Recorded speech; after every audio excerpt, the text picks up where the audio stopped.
So my name is greogry. I'm a pastor in a church, and my hobby is gardening and particularly bonsai. I think what attracted me to gardening and to bonsai was a combination of three things. On the one hand, there's creativity. With gardening, you get to design the garden, you get to think about how are we going to use this in our daily life. There's kind of a creative layout. With bonsai, there is this sense of how do I want this tree to look? You have to use your imagination. Both of them also have a high degree of technical skill. There's no limit to the amount that you can learn about different plants and the things they need in terms of sun and soil and protection and the different kinds of trees. And then lastly, there's just a sense of beauty. I think I'm kind of drawn to things that look beautiful. And so creativity and skill and knowledge expressing themselves in something beautiful, that sort of thing really appeals to me. The great thing about gardening is no 2 days are alike, so it kind of depends on the season. Spring is super busy time. So in the garden, everything is blooming, and so a day there might be planting, it'll certainly be weeding, you'll be doing things like mulching. As you move into high summer, actually everything slows down. In the height of summer, everything becomes dormant, and you actually just get to enjoy it. And so it's going for a walk in the garden in the morning, maybe in the late evening, you have a cup of coffee, you just kind of look around. Autumn, actually everything starts to come back again, and you're kind of preparing things for moving into winter. But that's actually a really busy time in bonsai because that's when you're doing a lot of the pruning for trees to be ready for next summer. So that's the thing I love about it. Every day you walk out in the garden is going to be something very different, either with trees or with the garden, depending on the season.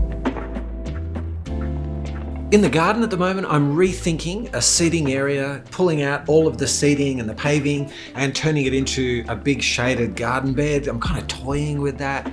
With bonsai at the moment, all of the deciduous trees are about to lose their leaves, and they're taking energy from those leaves and putting it into the roots. And so now is a good time to kind of even out the energy across the tree. So this is the time when you do a lot of the structural pruning for next year, kind of getting everything set up and ready to roll.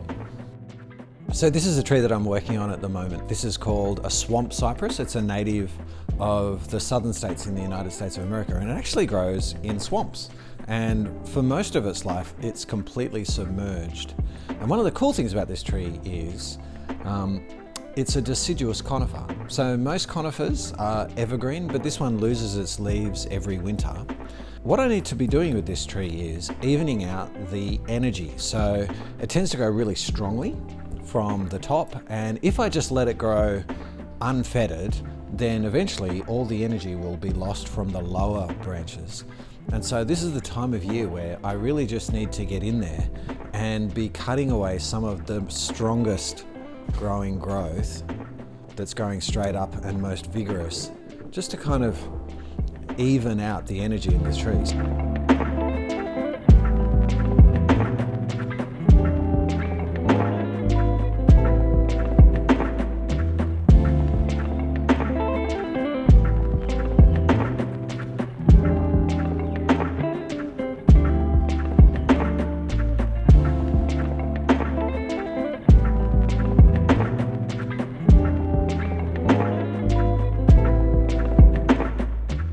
I think the part that the garden plays is it's an outlet for creativity.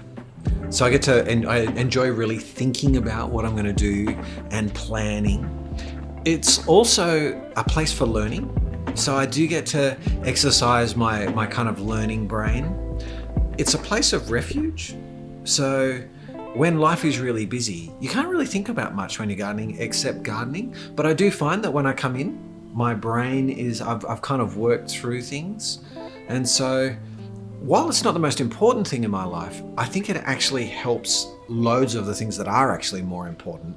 It kind of sits alongside them.